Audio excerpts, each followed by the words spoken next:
Hello, my name is Joe. I'm going to show you an easy method to completely get rid of a ding or a dent. My last video, I showed how to steam lift this ding out of this gunstock. This ding or dent is barely visible. I can barely feel it. But I'm going to go ahead and show proper procedures for getting rid of it completely. I'm going to use a sanding method, and what I'm going to start out with is a piece of emery cloth. This is coarse grit. It's not going to take very much of this. I'm only going to make probably 2 passes of this and move on to my medium grit. And after that, I'm going to go for 150 sandpaper. When doing this, it's real wise to have a little wood backer. That way you don't you don't make the grain of the wood real wavy. All you're trying to do is just go ahead and get rid of that little ding. You can still do this if the gunstock has a good finish on it. You're just doing a little bit of a spot. But when you're doing it with a good finish on a gunstock, you're going to want to take some painter's tape and go ahead and make you a small outline. You're wanting a space maybe 2 inches by 2 inches, and then you can blend that back in. So my area is this little ding that you can see right here. Hopefully you can see it. I'm gonna go ahead and get rid of that. I wouldn't think it's more than a 1/16 of an inch deep. So I'll start out with my coarse grit. Like I said, I'm not going to take very much time with it. Just going to go over it real quick, knock down the ridges, and then I'll move on to my medium grit. And when doing this, you always want to go with the grain of the wood. When you're doing a full gunstock, when you don't care about the finish and you're going to refinish it anyway, you're going to want to blend this whole thing in. Take your coarse grit, go over the problem area lightly, and then move on to your medium grit and start blending it all the way out. When you say get halfway through, if you don't find any more blemishes, then move on to your finest grit, say 150, 220. 220 would be ideal, but I don't have any right now. Go with your 220, go over the whole thing with your backer, and then move on to steel wool. After you do 1 pass with steel wool, to get a good finish on this gunstock, you can go ahead and wet it down and take a heat gun or possibly even a clothes iron, and you want to lift the fibers of the wood. And then you want to take your triple-aught or I think they have 4-aught. Anyway, triple-aught steel wool, and then go over the whole thing again. And you want to do that twice. That'll give you the finest finish that you possibly can, and then make it real smooth. Then after that, then you can go ahead and stain your wood if you need to stain it, and then put on your clear coat. And it could be wipe-on polyurethane, it could be a varnish, anything that you want. So I'll go ahead and knock down the ridges, use my coarse grit, and this will take off the finish.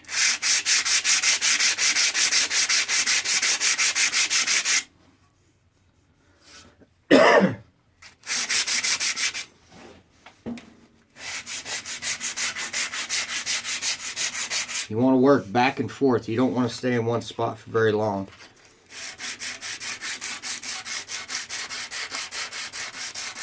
If you stay in one spot for very long, it'll make a flat spot, and you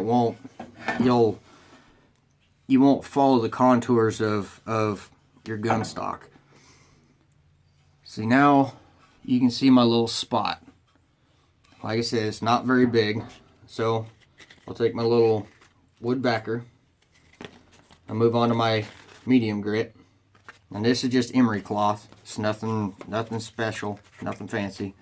You can get this at any hardware store. You can use regular sandpaper. This is for my my power sander. I don't like to use power sanders on gun stocks because it takes off too much material at one time. It's wise to do it by hand. That way you can stop and go ahead and feel your problem areas. Go over the whole gun stock. This technique can be used for wood furniture, gun stocks, any wood project, as long as it's hardwood. Now, when I say hardwood, I mean anything other than plywood. Plywood, this probably won't work. But moving on to the medium grit, I probably won't stay on medium for very long. It's small blemish, but I'll go ahead and do that.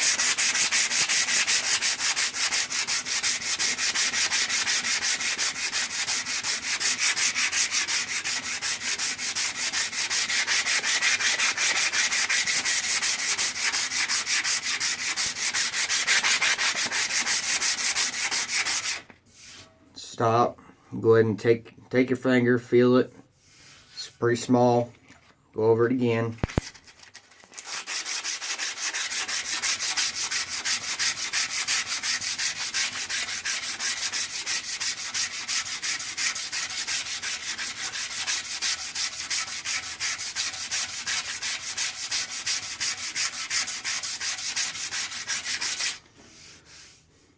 Okay, I can barely feel it now.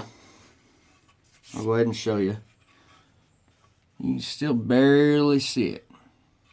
Okay, now moving on to my 150. Like I said, taking it all the way to 220 would be ideal. That way you get the finest that you possibly can, but you can do it from 150. You just got to take a little bit more time. Always working back and forth and going with the grain.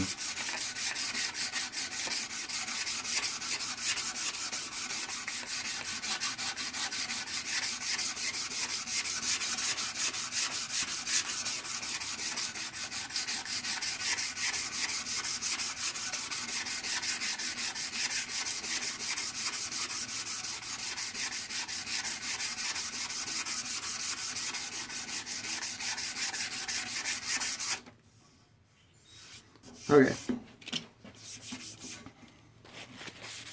Let me wipe it off real quick. It's got a little bit of water on it, but it'll be alright. Now,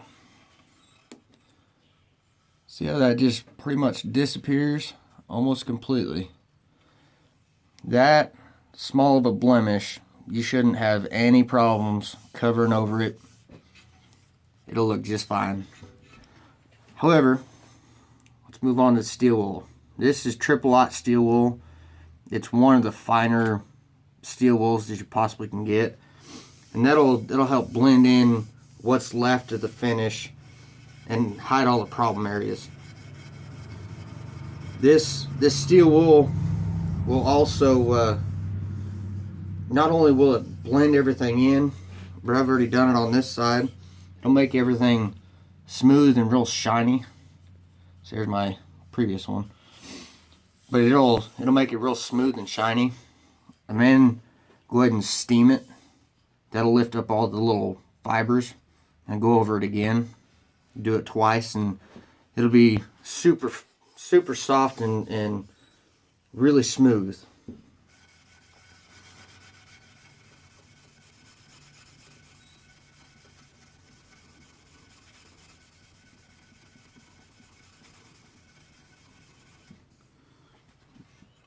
Alright, you still kind of see it.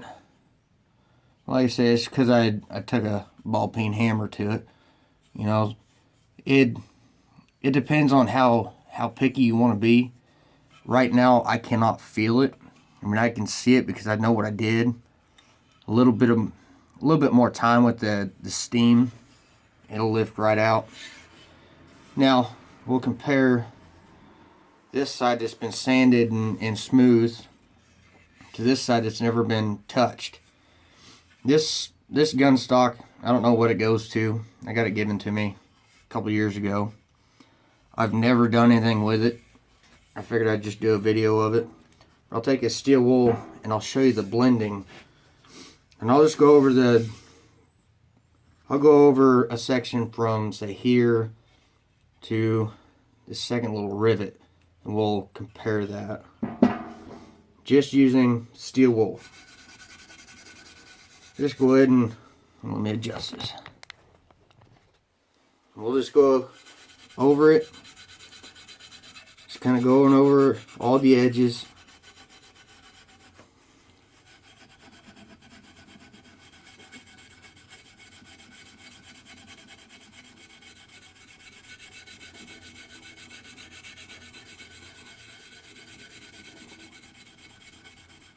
Now you can work with the coarse steel wool, moving on to the finer steel wool, but you don't have to.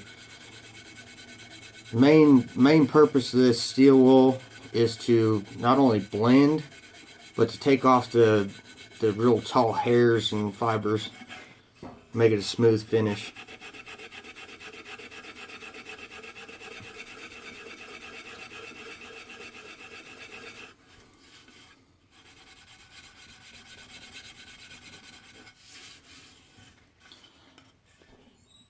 As you can see, it's starting to blend out.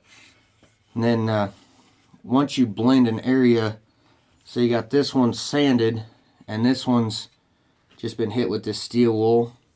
After you get everything ready and you go to put your finish on, one coat of wipe-on polyurethane, blending out to this area, it'll blend that finish right in.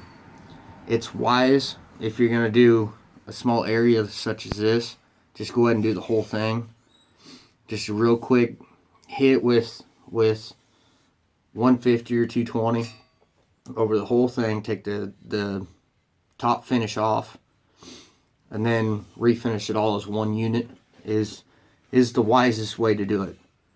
But that's general procedures on stock refinishing. If you like this video, like, subscribe, leave me a comment. Tell me what you like and don't like. See what you want to see. Thank you.